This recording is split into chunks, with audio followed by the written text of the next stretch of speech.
So what I thought I would do is read a few poems from this book, The Garden Room, which is my most recent book.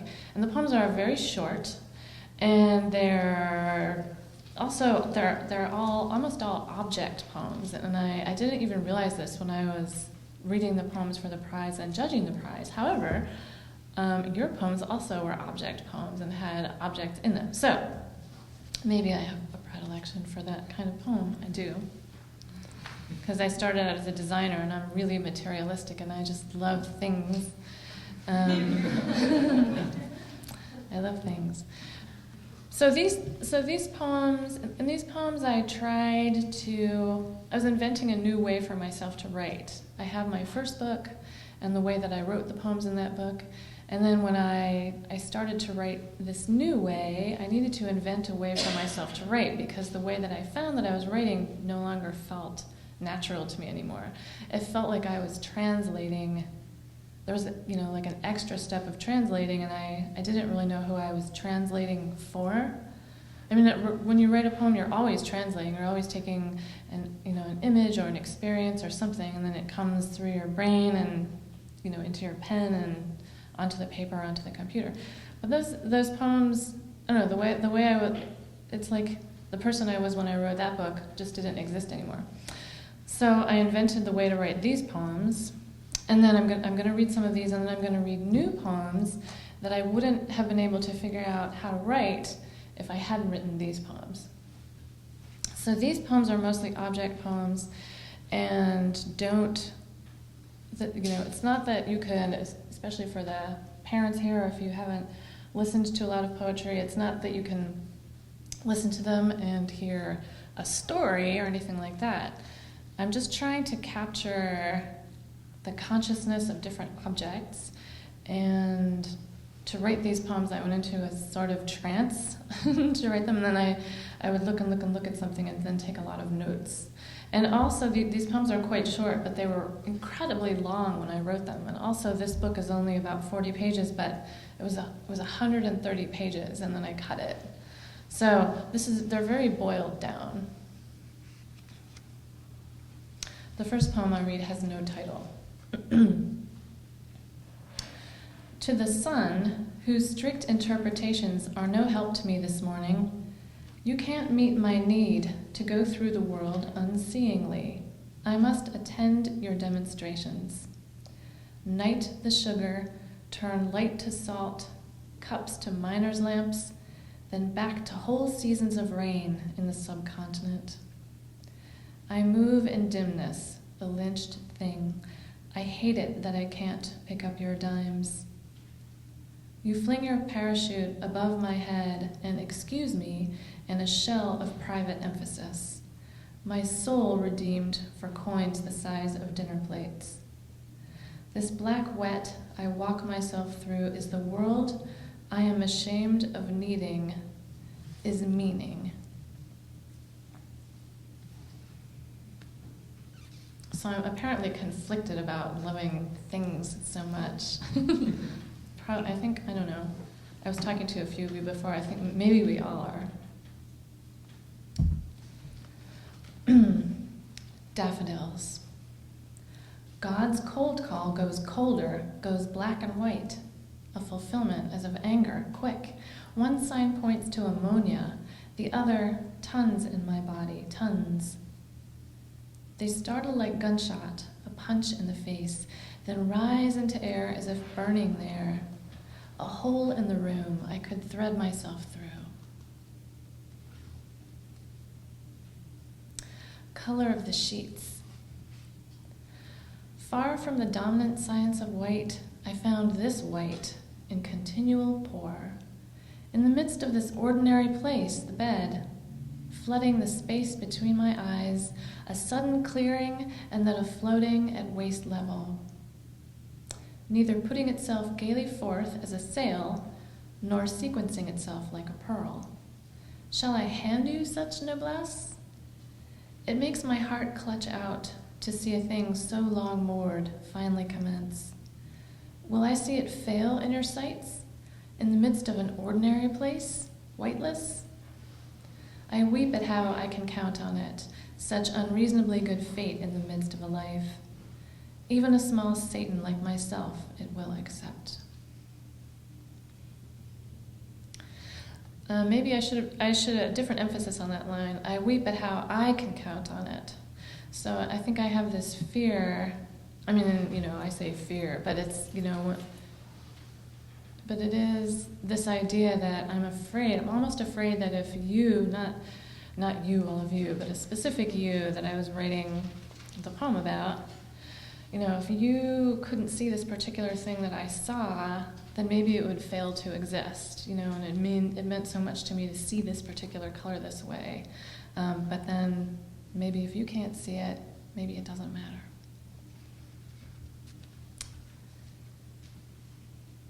The made bed is a highway between us. We go away from each other. Further, it accepts contagion, conferring upon it the dignity of a low voice. Between our birth and death, this place marker. Between sex and fights, the made bed turns a clean cheek. It makes us believe we are clean, too. It breathes slowly, evenly, like Gandhi. If this is true, then what kind of mind must I have? Surely not disordered.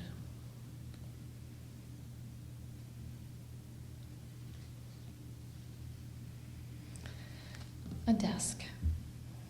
Solicitous of its own business, not chewable and never mordant. How to say a desk as I would say a hand. I look out from the brows, wooden, unaltering. Perhaps a desk is more important. Perhaps I cannot have a sentence without a desk. More pepper than salt, more voila. Perhaps in life one does not discover a desk enough, its cruelty in trousers. Simple as a line of dancers, full of bone. Is a desk modestly a field?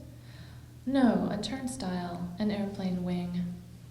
You can count on railroad bridges, on cut celery. You can count on the flatness of bateau, on all that is not the flesh, such as a deck of cards. The boxes fit one inside the next. The cutlery is put away, sturdy to push on as bike pedals. All this belongs to the desk, and a berm awash with tide. All things at rest, not panicked or insane, as if the heavy telephones were back.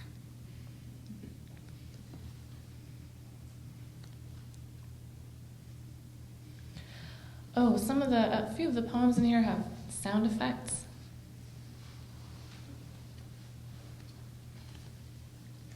But I'm gonna just read them except for one instance, and I'll ask for a volunteer. Someone will do it. A ceiling. That old shepherd action, sweet escarpment, swaths full in, circles, tide washed to the wakened edge. Well, I was just thinking, sound of scissors cutting paper.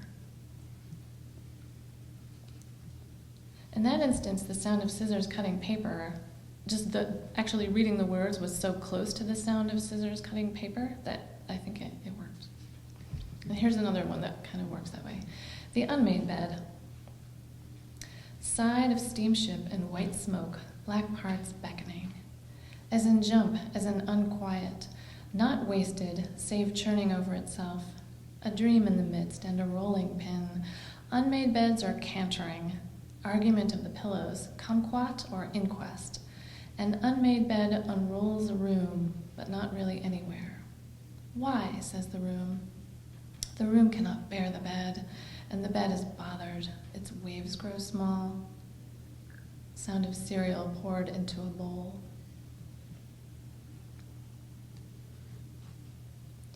And so that sound effect was, the other one had kind of visual meaning and an oral, if I put a sound effect in a poem, it's because I feel like I want to grab it from this other world of perception and stick it in the poem because it somehow belongs with the object. Like, it belonged with the ceiling. It just did. But the cereal bowl was really about my mother, who was an insomniac and was up frequently in the middle of the night, and when I would hear her in my half-awake state, I would hear this sound. Know she was awake because I would hear the sound of something. So you can imagine the sound of like Special K being poured into a ceramic bowl. So that's then like That's the association there. Oh, and here's where I need a volunteer. Can somebody make a few short, sharp barks? It's like 3. Barking? You can? Okay, just if you were kind of like a dog up the street, a little terrier or something. Good? Okay, great. Okay. Are you ready? Okay. Junk drawer.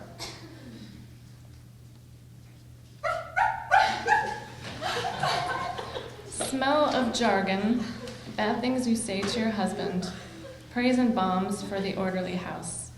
What spins forth will apply. For instance, brackets, orange rhyming with courage, God the kitchen constable. Nothing here pretends to be not hard wind or macadam. Thank you. That's really good. Okay. Have to write more. But in that case, I really felt that these sharp barks belonged to this, this object, which is, you probably have a junk drawer, right? So it's full of sharp things, a screwdriver and, a piece of toy airplane wing or just weird things like that. And it just, that was in it, too. Do you think we should read it again?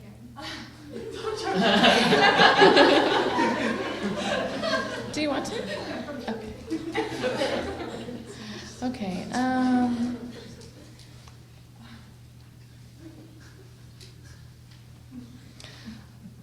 All right, I'll just read 2 more very, very short ones, and then I'll read some new ones. A window screen. Unbroken skim of night. Headlights elsewhere.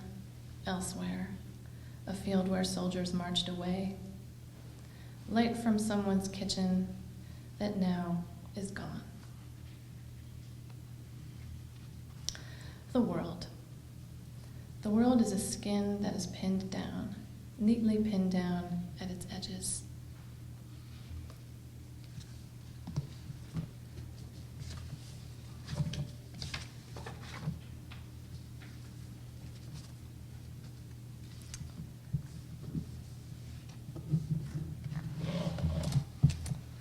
These are all from a new manuscript called Just a Second Ago.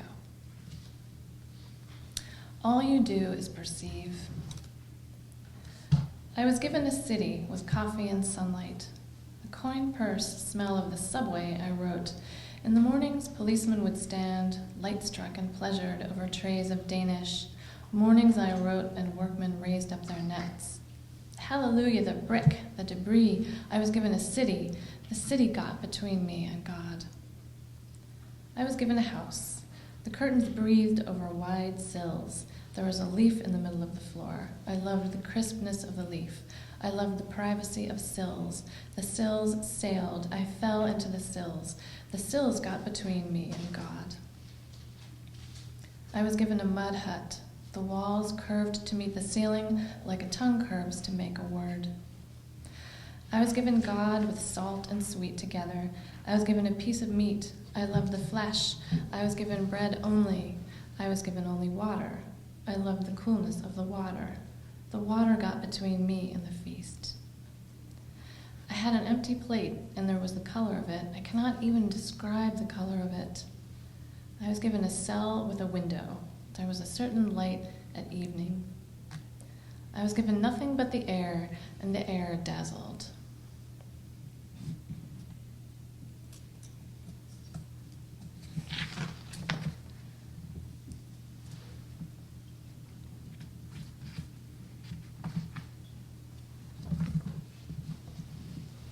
It's another poem with furniture in it.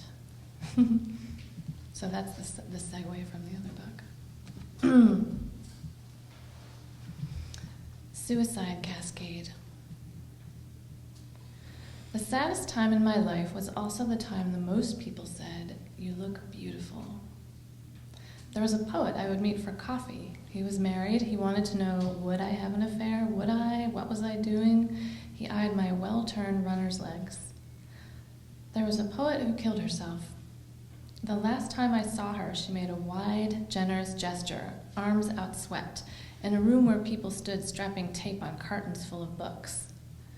$4, said the poet, swung her arms as if she were walking through a field of empty Saturday nothing to do.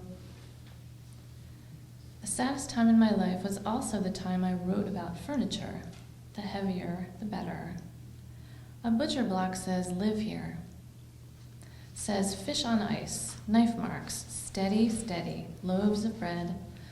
I mailed myself back from a crater, weighted myself to the heavy legs of tables, waited for a place to change the ending. The poet tried to reach her therapist before she killed herself. Is a place you can change the ending. Open her book to the poem about the evidence. You want ambulance, you want knife marks, you want serious, you want serious, you want hard rain, noise, turbines, thumbnails.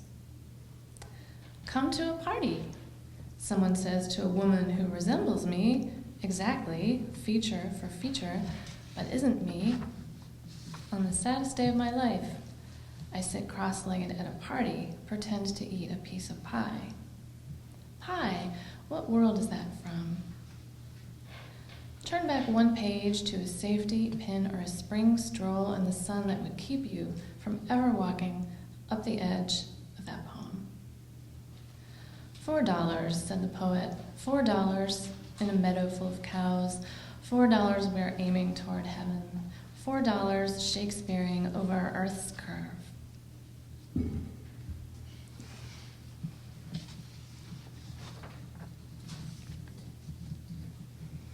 So I said I wrote the poems in the garden room, and I would go into these kind of trances and look at these objects around me. And so now I have a young child, and the trance is now the segue. The trance has continued in my life, and I couldn't have written this poem either, the way the language works, you'll see, without having figured out how to write the other poems. But also, the trance here is different, and I don't know if there are people in the audience who have had kids, but there's actually a chemical, they're called oxytocin, that if you're actually everybody, men and women both have this, it's a hormone and it's a neurotransmitter. Anyway, it makes you feel really, really great. And really great, in my case, huge hits of it that came from being around the baby. It sounds very weird, but maybe someday this will all make sense someday, and you'll think, oh my God, this is what she was talking about. Nobody talks about this. Everyone talks about how wretchedly hard it is, but it's not really. Well, it is, but then there's this, so it makes up for it. Habit. The box. Maybe the baby will play with the box, and she can sit, not carry, not pick him up. He does, dreamily opens the plastic lid. He examines the lip of the box where it clicks shut. He slowly, slowly pulls a piece of paper through a thin slot on top. At first, being alone with the baby in the box is a dim, half-conscious satisfaction, like running your fingertips over the dry skin of your feet. He turns the box over in his arms. She gives him a necklace. It falls through his hands like milk. He licks the metal clasp, and her scalp, filigreed all over, electrifies. She comes a little awake. When she holds out the box, he will bubble and tree and ha and silence. He makes sounds that run over her back like mice, sounds that cause the thinnest pins to vibrate, that are the silken grooved edge of a guitar string not even being touched. Now she must daily use the baby to feel this feeling, a needle afloat on plain water. In the world of the box and the necklace, there are no words, there's no appetite, there is not sex. His sounds take sex away. Is she blameless? Is the box a form of love? If you walked in and saw her, it would be that scene in the movie where the boyfriend opens the door and day has passed into night and he finds her on the floor. Dull spoon, burnt match, used up.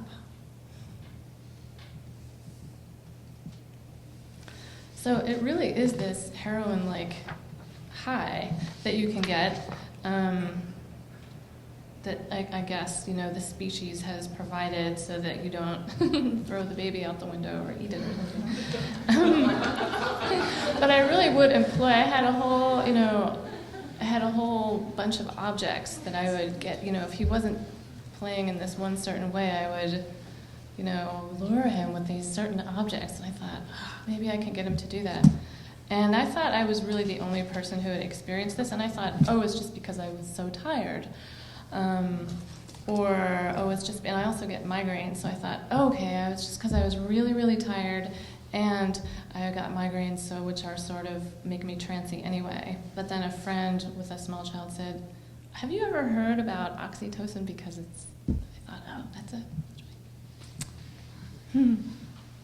His sounds, 13 months. Different sized fiddleheads are questions coming up, and thinner stemmed dandelions also mean asking. Small scoops dig all the time into salt mounds.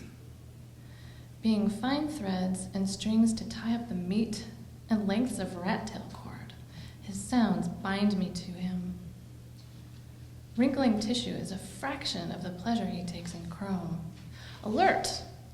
Unhappy somewhat, in the form of wet static, a radio in a storm. In the front seat, I say to myself, is somebody back there? Because how can it be there's somebody back there? A spine made of moths, wings pulsing. Dried leaves scrape over my neck. Next comes a long unfolding of a map. An antique piece of machine goes around and around, lever cold in the hand, slow, slow, slower. A stream of rusted water, that's him coming to a stop. Better hurry home.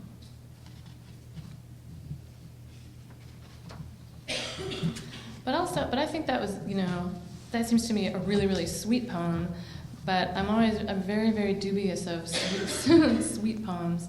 But this, odd trance also allowed me to curiously, even though it makes you feel really great, you also feel like you're drawing very, very close to something dangerous too.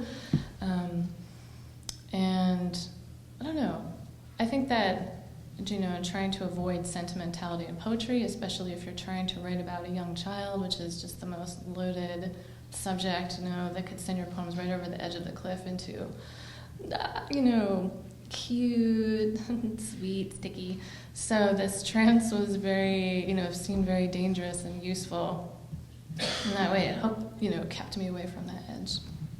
So I just want to read a couple of object poems. It's like Joy Katz object poems, 5.0 or something.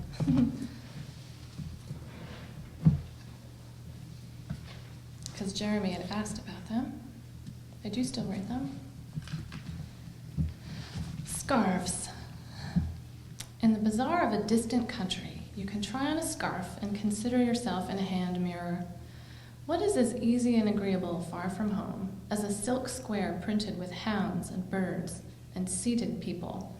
Walking along, thinking of the color of it tucked in your bag is like remembering the Hindi word for dog just when you need it. Wearing a scarf is another matter. One feels self-conscious as an oil painting bought to match a sofa.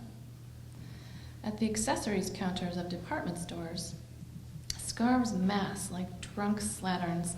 One of them learns the color of your dress and offers a perfunctory comment on it, or picks up, they say, like a pup picks up fleas, the color of your eyes. Don't hate yourself for being easily flattered. Think of Bollywood starlets, their heads wrapped carefully as loaves. These scarves are your scarves, not the lengths of silk, limp as ancient lettuce in your closet. Drive off singing in a cream-colored convertible.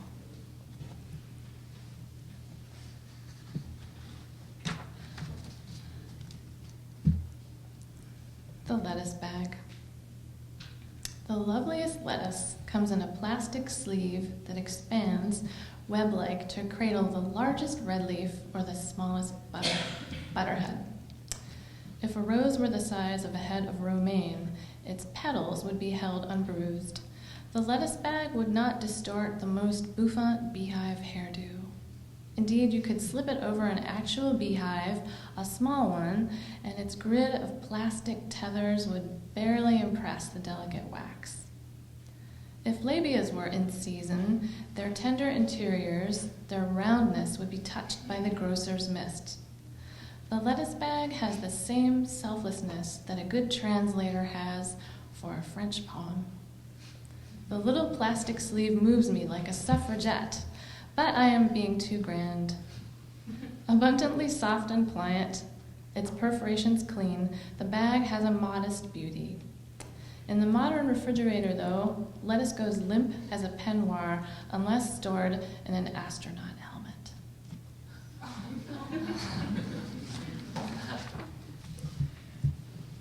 Crispers. Pull one off the track and you'll see getting it back into the fridge is like pushing a wheelchair uphill in a stiff wind. We had 11 refrigerators in 11 houses in 11 cities. Now we have only their crispers, shaming us with bits of our old rind. In the basement, they hold air and neat quartz. They say to no one, lettuce, lettuce, lettuce. In the sudden light of a bare bulb, there are many unidentical whites, of stultify, of digest, of slipper, of blind shoot off a potato. Their rigid, purposeless sides, it is as if I have stripped a blanket off paralytic legs. For God's sake, go upstairs, open a beer. All true, that's all true. 11 refrigerators. My father still has many, many of those crispers. There was a fire. The house next door to my dad's house burned, and it was really a terrible fire. They gutted the whole house, but they had these, huge dumpsters outside. So one night I was went visiting my father, and I went into the basement, and my dad had gone to sleep. So I took some of the crispers, and I went out. I tiptoed outside and heaved them into the dumpster. It made me so happy. I don't think he's ever figured this out.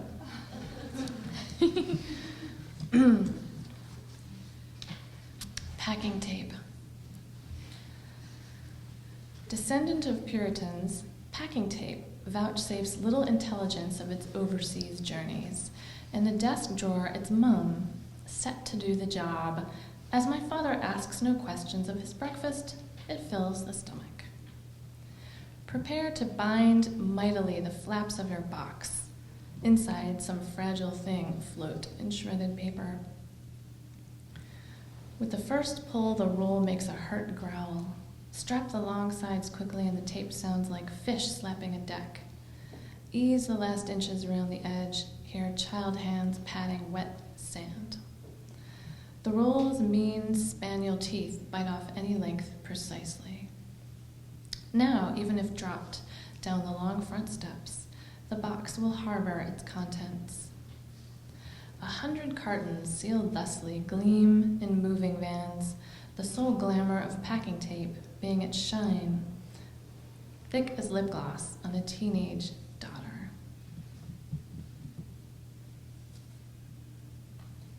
So these poems are really about me. So as all the moving, 11 refrigerators was true, and so that I think is a poem about moving boxes.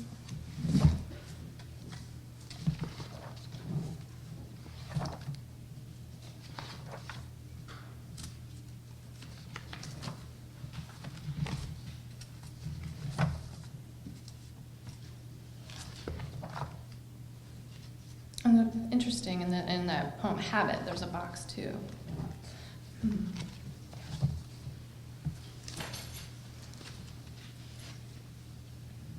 I'm just gonna, because I write poems in lots of different ways, I never write one kind of poem, so it's in some ways a little frustrating because it takes me a long time to put together a book. Sometimes the poems just seem too different from each other to work, but in this manuscript, I don't know, I think they work, maybe. Anyway, so this is a different way that I write that's a little more theatrical. I live with a playwright, so I think it's influenced by that. But anyway.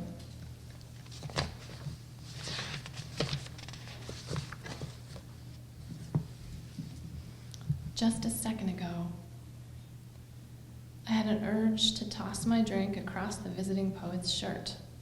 Hello, I liked your reading. Red wine spreading into the whiteness. It was a wonderful reading of his shirt.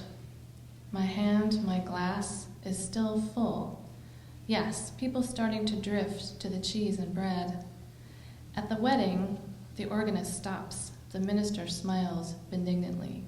She thinks of touching the bride's breast. Hello, I liked your wedding. It's amazing traffic stays on its side of the road. What keeps it there, really?